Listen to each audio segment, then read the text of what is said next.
जय श्री कृष्णा। आज 25 मई 2026 को गंगा दशहरा मनाया जाएगा। गंगा दशहरे की पूजा विधि, शुभ मुहूर्त और दान पुण्य के बारे में मैं आपको आगे वीडियो में बताने वाली हूँ। हिंदू धर्म में ज्येष्ठ मास के शुक्ल पक्ष की 10वीं तिथि को गंगा दशहरा के रूप में मनाया जाता है। इस दिन माँ गंगा का धरती पर अवतरण हुआ था। गंगा दशहरा का शुभ मुहूर्त। ज्योतिष पंचांग के अनुसार गंगा दशहरा के दिन स्नान और दान करने का विशेष महत्व है। मुहूर्त ब्रह्म मुहूर्त सुबह 4:04 से 4:45 तक। अभिजित मुहूर्त है सुबह 11:51 से दोपहर 12:46 तक। और पूरे दिन का संयोग है। इस दिन पूरे दिन रवि योग का निर्माण होता है, जो सभी प्रकार से सभी शुभ कार्य करने के लिए उत्तम माना जाता है। अब हम जानेंगे गंगा दशहरे की पूजा विधि। गंगा दशहरे के दिन माँ गंगा की कृपा प्राप्त करने के लिए माँ गंगा की पूजा करनी चाहिए। सर्वप्रथम स्नान करना चाहिए। ब्रह्म मुहूर्त में उठें, किसी पवित्र नदी में स्नान करें। यदि नदी में स्नान करना संभव न हो तो घर पर ही नहाने के पानी में गंगा जल मिलाकर स्नान करें। उसके बाद संकल्प लें। हाथ में जल और पुष्प लेकर माँ गंगा का ध्यान करते हुए व्रत या पूजा का संकल्प लें। संकल्प लेने के बाद प्रतिष्ठा करें। अपने घर के पूजा स्थल पर माँ गंगा की मूर्ति या चित्र स्थापित करें। यदि माँ गंगा की मूर्ति और चित्र नहीं है तो गंगा जल का कलश लेकर उसे स्थापित करें। पूजन सामग्री। माँ गंगा को धूप, दीप, रोली, कुमकुम, अक्षत और सुगंधित फूल अर्पित करें। उसके बाद भोग। माँ गंगा को ऋतुफल, मिठाई और नैवेद्य का भोग लगाएं।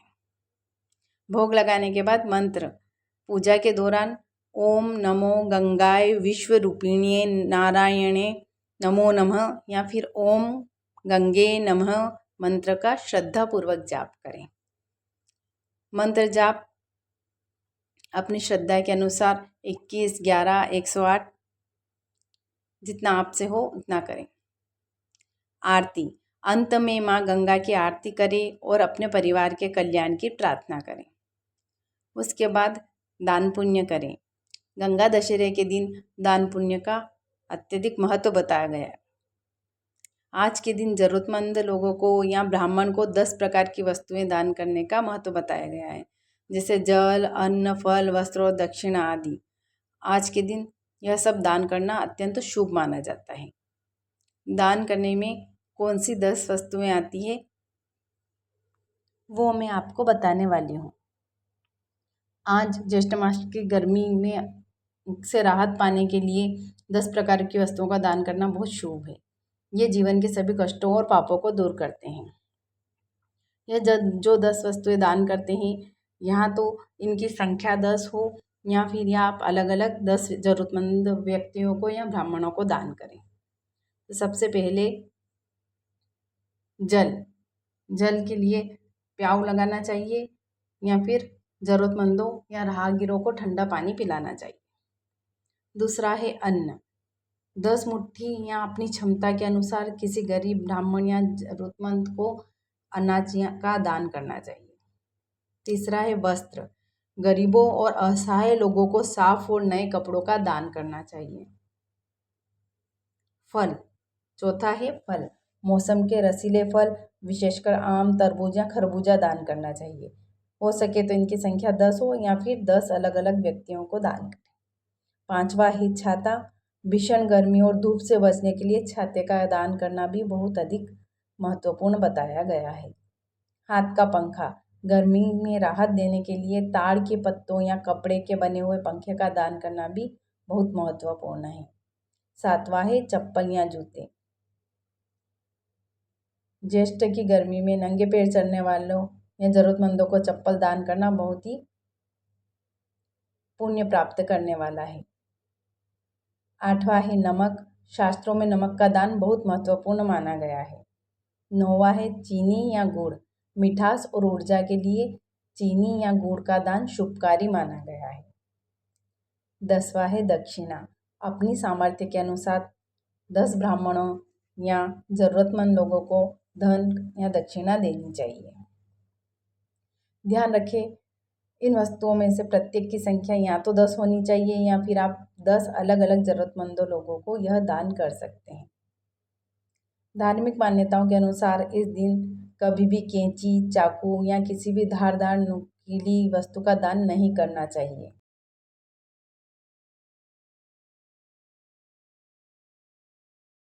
गंगा अवतरण की पौराणिक कथा राजा भगीरथ के प्रयासों से जुड़ी है। राजा सगर का यज्ञ और कपिल मुनि का श्राप। अयोध्या के सूर्यवंशी राजा सगर ने अश्वमेध यज्ञ का आयोजन किया। इस यज्ञ के घोड़े को देवराज इंद्र ने ईर्ष्यावश चुराकर कपिल मुनि के आश्रम में बांध दिया। जब राजा सगर के 60,000 पुत्र घोड़े को खोजते हुए आश्रम में पहुंचे तो उन्होंने मुनि का अपमान किया। क्रुद्ध होकर कपिल मुनि ने अपने तेज से उन सभी को भस्म कर राख कर दिया। उसके बाद भगीरथ की तपस्या। राजा सगर के वंशजों की मुक्ति केवल पवित्र गंगा के जल से ही संभव थी। राजा सगर के पौत्र अंशुमान और प्रपौत्र दिलीप ने इसके लिए घोर तपस्या की, लेकिन सफल नहीं हुए। अंततः राजा दिलीप के पुत्र भगीरथ ने अपने पूर्वजों की मुक्ति का संकल्प लिया और हिमालय में जाकर कठोर तपस्या प्रारंभ कर दी। भगीरथ की तपस्या से प्रसन्न होकर माँ गंगा पृथ्वी पर आने को सहमत हुई, लेकिन उन्होंने चेतावनी दी कि उनके तीव्र वेग को संभालने वाला कोई होना चाहिए, अन्यथा वे पृथ्वी को चीरती हुई पाताल लोक में चली जाएगी। भगीरथ ने भगवान शिव की आराधना की। शिव जी ने प्रसन्न होकर गंगा के वेग को अपनी जटाओं में समाहित कर लिया। भगवान शिव ने अपनी जटाओं से गंगा को एक पतली और शांत धारा के रूप में बाहर निकाला। इसके बाद गंगा भगीरथ के पीछे पीछे चलकर कपिल मुनि के आश्रम तक पहुंची।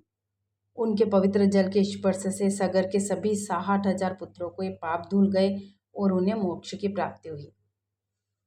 इस प्रकार गंगा माता का अवतरण पृथ्वी पर हुआ।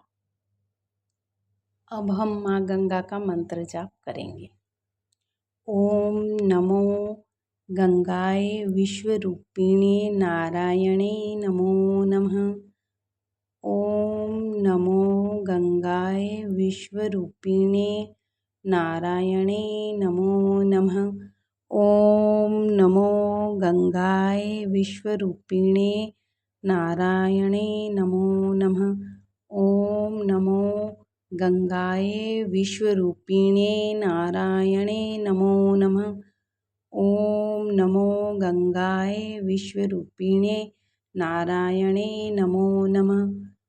ओम नमो गंगाय विश्वरूपिणे नारायणे नमो नमः। ओम नमो गंगाय विश्वरूपिणे नारायणे नमो नमः।